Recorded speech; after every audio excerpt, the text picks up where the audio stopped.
Ready for progressive dictation. September magazine. Exercise 24. Legal matter. Start.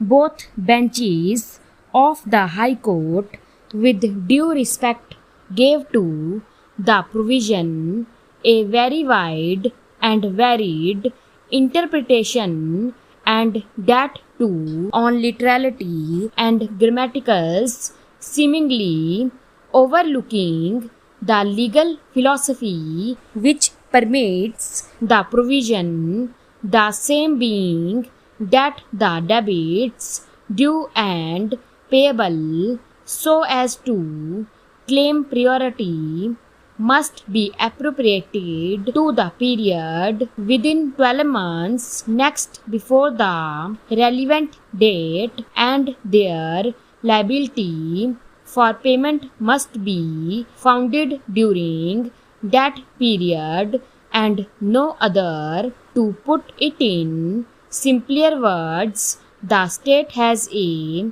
priority over debits, liability, and obligation of which was born within the time frame of those 12 months, and as such due and becoming due and payable within those 12 months next before the relevant date, ascertainable if necessary later, if not already ascertained. We are in respectful agreement with the interpretation put by the Court of Appeal to Section 264 of the English Companies Act in Airedale Garage case, analogous as it is to the provision in hand, warranting the same interpretation, more so when any other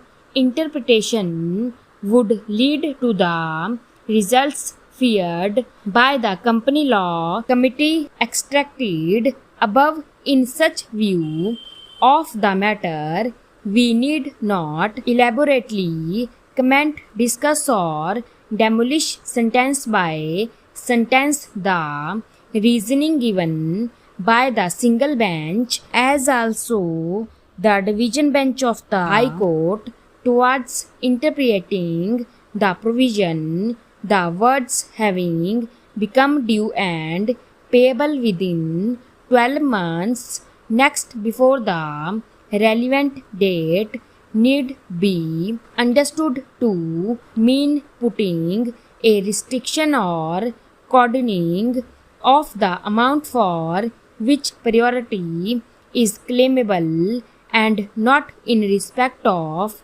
each and every debit on account of taxes, rates, and cesses, etc., which may be outstanding at that time and payable, and further that such priority is in respect only of debits, those of which become due and payable because the liability to those is rooted, founded, and belonging to that period of 12 months prior to the relevant date, and none other.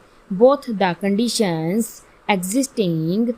D.A. Desai, J. as a judge of Gujarat High Court, had examined the question of when a debit becomes payable, for this is a requirement to be satisfied, and only when the debit becomes due and payable during the 12 months next before the relevant date does the debit get the character of a preferential debit. After elaborate discussion, it was held that the debit becomes due on the date the sale tax may become due, but may be payable in future in terms of the statute. In the context of the Sales Tax Act in question 27, It was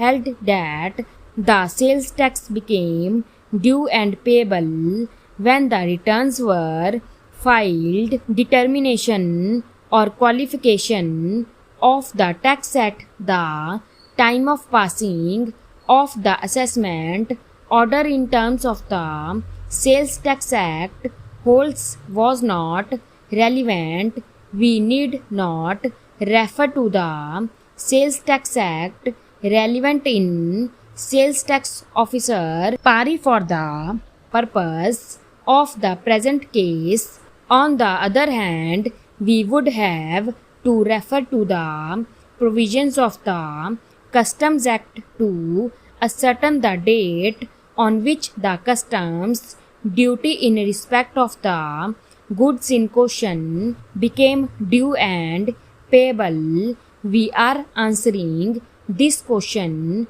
though not necessary as the appellant at best, if the requirements of Clause A to Section 530 of the Companies Act are satisfied. The customs dues would fall under Section 530 of the Companies Act and will be categorized as preferential payment. To decide this question, we shall also be examining the question of whether the Customs Act creates a first charge overriding the charge in favor of the secured creditor, namely the appellant.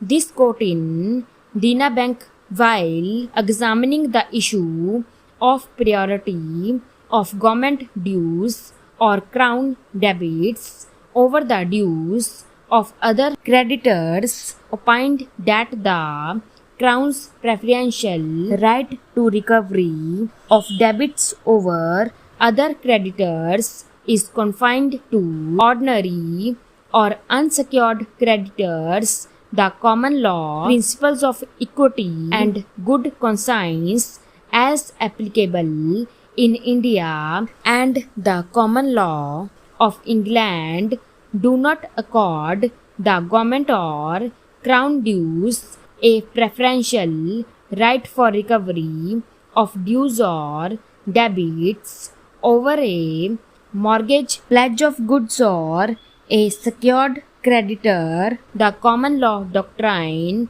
giving preferential rights to the crown debits confined to ordinary or unsecured creditors constitutes law in force within the meaning of Article 372 of the Constitution of India, and accordingly this law continues to be in force. This court in Dena Bank specifically refers to and approves the statement of law made in Rashbhari Ghosh Law of Mortgage. It seems a government debit in India is not entitled to precedence over a prior secured debit. This principle also emanates from the decision of the Constitution Bench of this court in Builders Supply Corporation versus Union of India and others, which was followed by a 3 judges bench in Collector of Aurangabad, Central Bank of India.